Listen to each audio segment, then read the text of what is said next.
நடந்து கொண்டிருக்கிறது.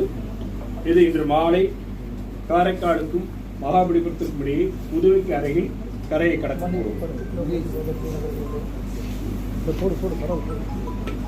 கனமழை எச்சரிக்கை பொறுத்தவரையில் அடுத்து வரும் 24 மணி நேரத்திற்கு திருவள்ளூர், சென்னை, காஞ்சிபுரம், செங்கல்பட்டு, விழுப்புரம், புதுச்சேரி ஆகிய மாவட்டங்கள், கடலூர் ஆகிய மாவட்டங்களில் ஓரிரு இடங்களில் அதிக மழையும், வேலூர், திருவண்ணாமலை, திருப்பத்தூர், பெரம்பலூர் மற்றும் மயிலாடுதுறை மற்றும் டெல்டா மாவட்டங்களில் ஓரிரு இடங்களில் கன முதல் மிக கனமழையும், கிருஷ்ணகிரி, தருமபுரி, சேலம், நாமக்கல், திருச்சிராப்பள்ளி ஆகிய மாவட்டங்கள் ஓரிரு இடங்களில் கனமழைக்கு வாய்ப்புள்ளது.